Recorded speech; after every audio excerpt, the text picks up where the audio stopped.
নির্বাচনের কোনো কথা নেই।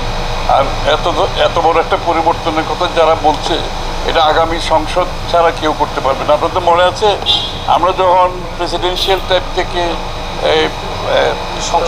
সংসদীয় পদ্ধতিতে আসি, আপনার মনে আছে তখন প্রধান সব দলগুলো ঐক্যবদ্ধভাবে সংসদে একমত হয়ে সংসদে পাশ করতে হয়েছে।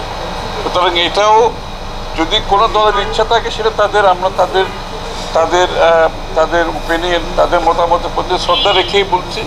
এটা জনগণের কাছে তাদের আগামী নির্বাচনে সে ম্যান্ডেট নিয়ে সংসদে আসে। শুধু যে কোনো বিষয়ে মৌলিক পরিবর্তন হলে আপনাকে জনগণের কাছে যেতে হবে আগামী নির্বাচনে, সেটা সংসদের মাধ্যমে পাশ করতে হবে। এই পর্যায়ে এটা আলোচনার কোনো বিষয় হতে পারে। সংস্কার তো ঐক্যমতের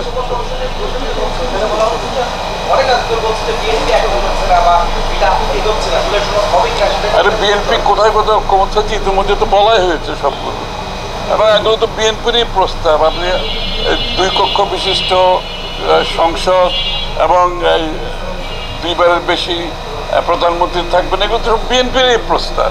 সুতরাং ঐক্যমত হলো না কোথায়? এর থেকে বেশি আরো অনেক বেশি ঐক্যমত হয়েছে। কিন্তু একটা কথা মনে রাখতে হবে, সব বিষয়ে ঐক্যমত হবে না। এটা বাকশাল করতে যাচ্ছি না আমরা, বারবার একটা কথা হচ্ছে বাকশাল না, সব বিষয়ে ঐক্যমত হবে না।